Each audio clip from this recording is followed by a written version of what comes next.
This is the best thing that Apple has ever done, but if you've got one or you're thinking about buying one, there's one thing you need.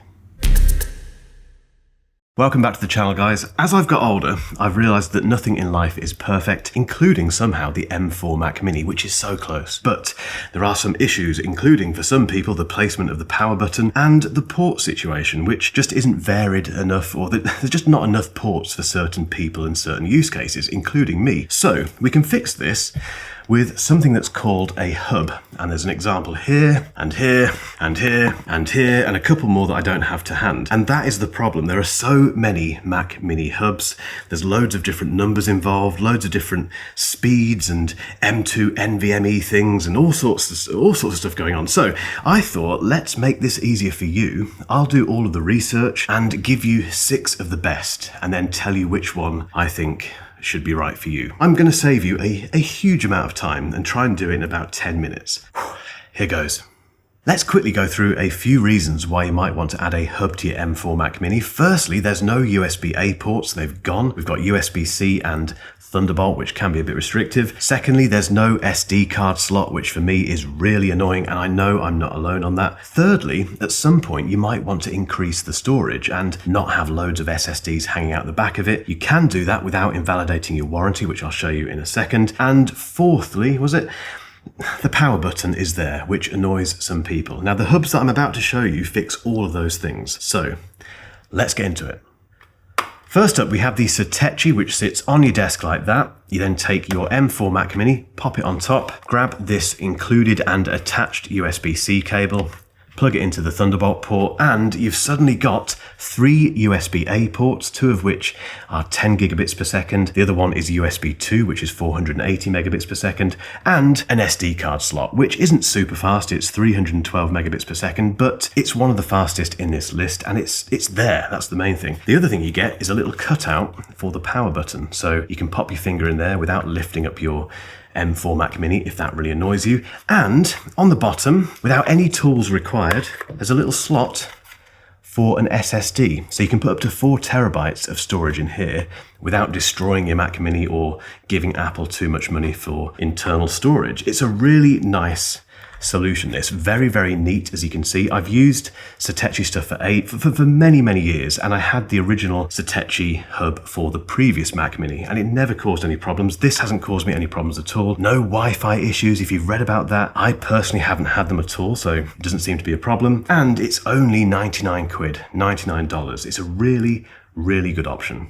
If you're anything like me, your Mac is basically your second brain, and just like your first brain, it can get very messy. To solve this, I've been using this week's sponsor, Clean My Mac, for ages, and it makes a massive difference. It basically keeps everything running smoother. It clears out old junk files, it finds massive folders you've forgotten about, and it even helps spot massive apps that you haven't touched for ages. And then you can just get rid of all that stuff very quickly, and free up loads of beautiful space for useful files. It also gives you these little health check-ins, so you know exactly how your Mac's doing, which is incredibly useful when you're in the middle of a very busy week. The best part, it all starts with something called Smart Care, which is basically a one-click tune-up that scans for junk, malware, outdated apps, and even runs system maintenance behind the scenes. It's super efficient and makes the whole cleanup process so easy. If you want to keep your Mac feeling fast and clutter-free, Clean My Mac is definitely worth a look. I'll leave a link in the description so you can go and check it out.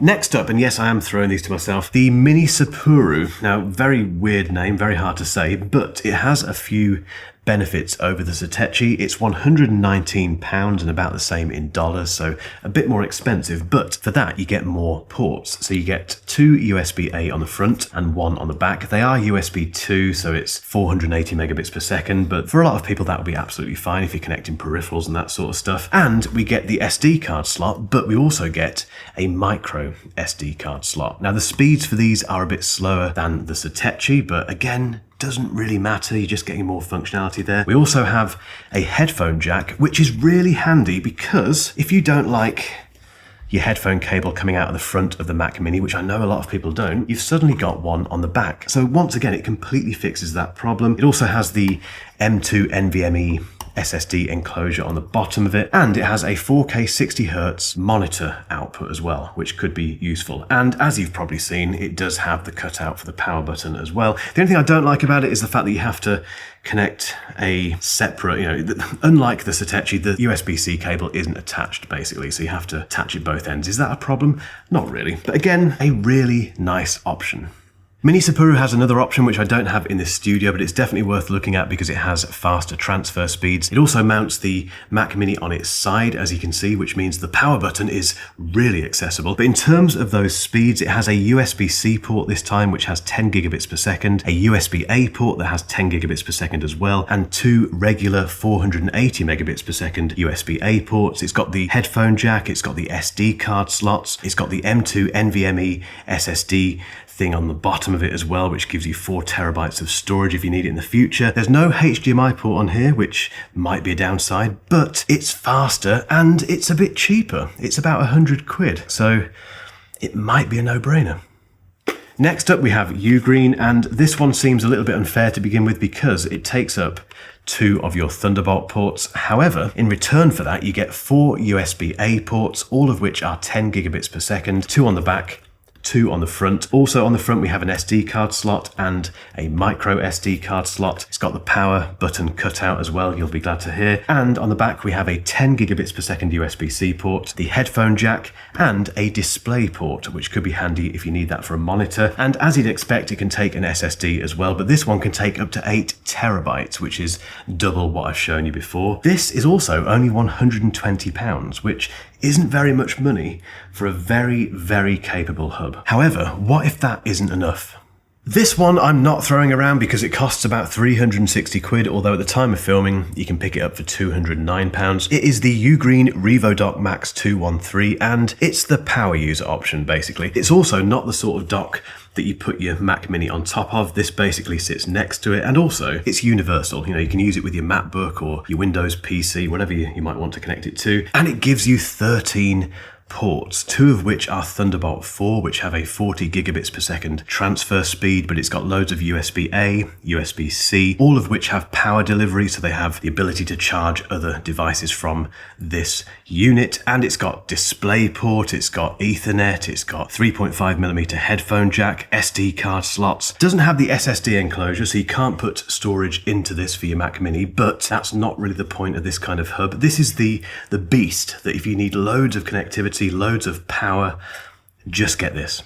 Next up we have the budget option, which I don't have in this studio because the UK delivery network let us down, but it's worth looking at because it's £88, so it's the cheapest one in this list, and it doesn't really have any concessions. Firstly, the design might be desirable because if you're worried about overheating, and I've had no issues with overheating with any of these docks, but if that bothers you, this one does lift the Mac Mini above the hub, which could be desirable, and it can take up to 8 terabytes of SSD, so double that of the Satechi and the Minisopuru. It also has 2 USB-A ports with 10 gigabits per second transfer speeds, alongside a regular USB-A 2 port that has 480 megabits per second. You can plug it into the power as well, so you can charge things from it. It's got the SD card slot, the micro SD card slot. It's again a really good option, and it's the cheapest in this list. So if the budget thing is big for you and you're bothered about overheating, although you shouldn't be, just get that one. Okay, time for the moment of truth. Which one would I choose myself? This is very straightforward. It's the Satechi, and the reason for that is because for £100, $100, it gives me everything I need in a very simple package. Front-facing SD card slot and 3 USB-A ports, and the ability to upgrade my storage in the future if I want to. Very straightforward, but a very personal reason for choosing that one, because they're all very good hubs. So, as always, I'm turning this over to you. Let me know in the comments which dock you'd go for and why, and if you haven't hit that subscribe button yet, you know where it is.